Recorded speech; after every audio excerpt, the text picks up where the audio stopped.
How Film Insight, where we interview a guest and they wow us as they talk about their film. I'm Haley Fuentes, and today we have a very special guest. That's right, Valeria R.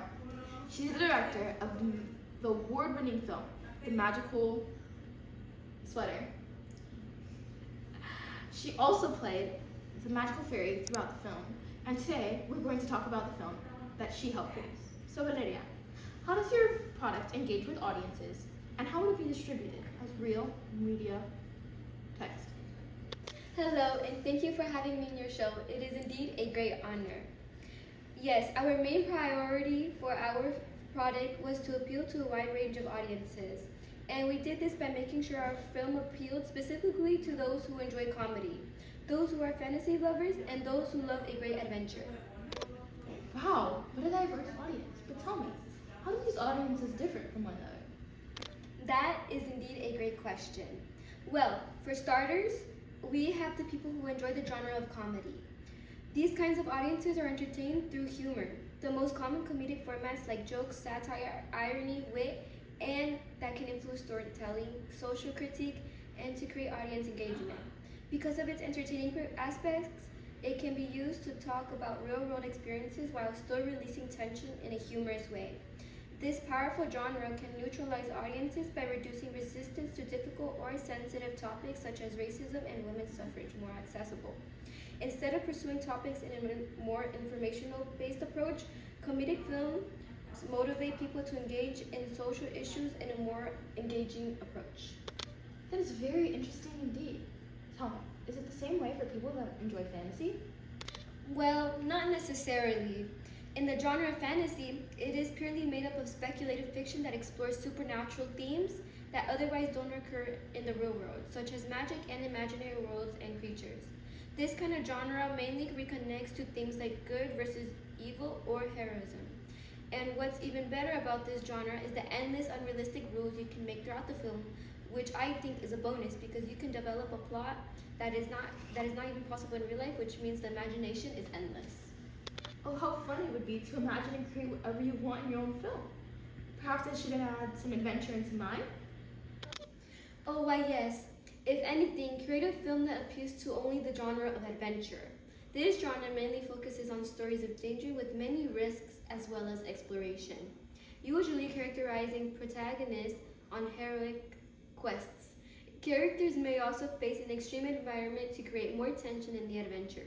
Key elements include high risks, a need for action, the most common, a race against time. In some, the genre of adventure highlights the physical, emotional, or mental journeys that change and or challenge a character's lives. Oh, it's so amazing to me how each genre has a completely different audience. Do you have an example of how these genres influenced the way you marketed and promoted your film? Oh, why of course. We use these different genres to appeal to a different audience when we were creating our posters and trailers. Oh, how interesting. Can you tell us more? Well, in our posters, we made sure to appeal to two different audiences, comedy and fantasy. In our first poster, which appeals to comedy, we made sure that the two characters in the back are laughing, giving it a realistic experience of something funny. In this poster, theorist Roland Barthes would note that the semiotics are evocative when we wanted the bully one illustrated as him falling in a more exaggerated way.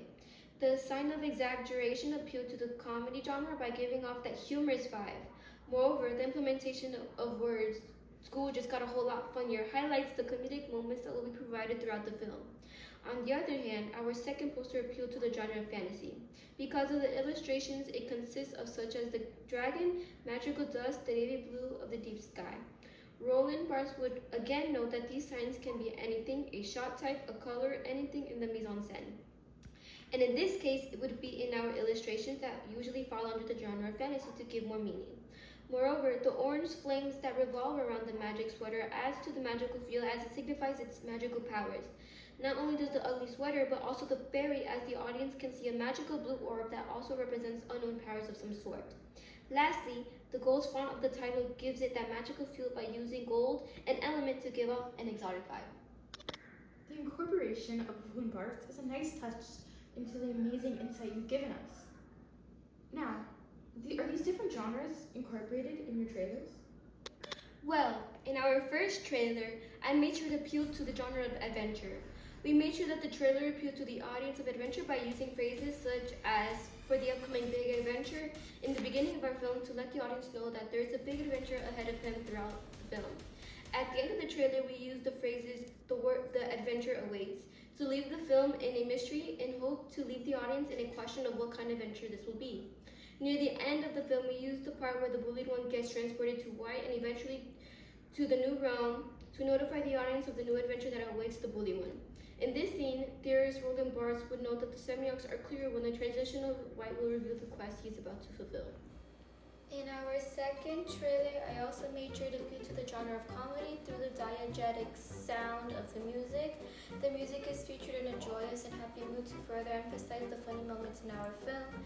We also included phrases such as the funniest film of a lifetime, where the laughs never stop, and the silliness awaits that follows throughout the beat of the music. These phrases are comedic, giving a glimpse of what yet is to come once the audience begins to watch our film. These trailers do sound amazing. Now, moving on to the next part of our question. What does the distribution process look for your film? Well, here is how we're going to get our film into the hands of the public. We do plan on submitting our film to be played at the Fort Myers Film Festival, the Fantasy Film Festival that is located in Paris, France, and Film Quest USA, so we can attract a wider audience to gain more publicity. We do hope it would gain enough publicity to target one of the big 6 conglomerates, but more specifically Disney, because our film is focused on the genre of fantasy and adventure, which is what adventure is mainly categorized for. However, there is a low chance that this will happen, so we do have a second plan, which is putting our product into streaming services such as Amazon Prime. Our main distributor would be Film Hub, since we are independent filmmakers, and where they would submit our product to a variety of other services.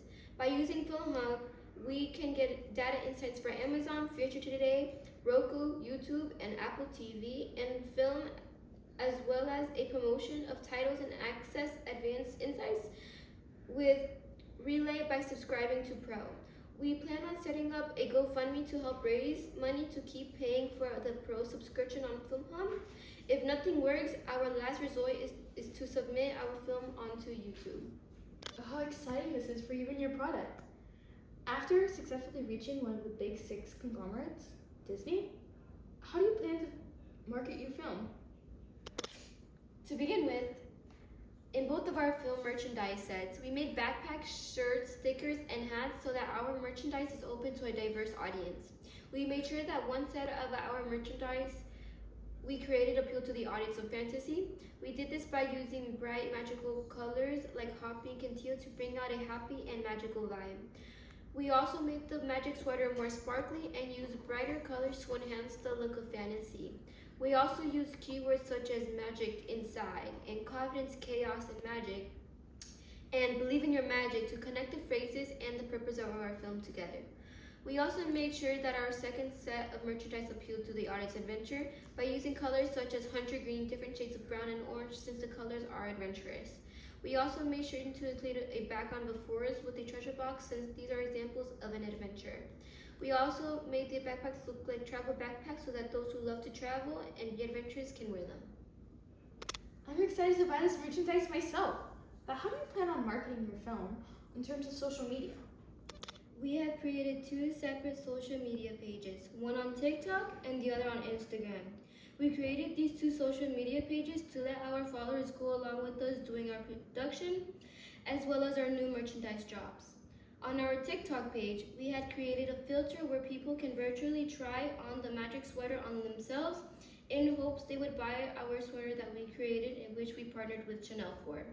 TikTok pages serve as an example of David Gauntlet's theory of identity, which the media provides building blocks that our film creates on an audience that appeals to them. Alrighty, that caps our interview. Thank you again for being our special guest on today's show. That's all the questions I have for you. Thank you for coming, and I hope your film sucks. And thank you for having me.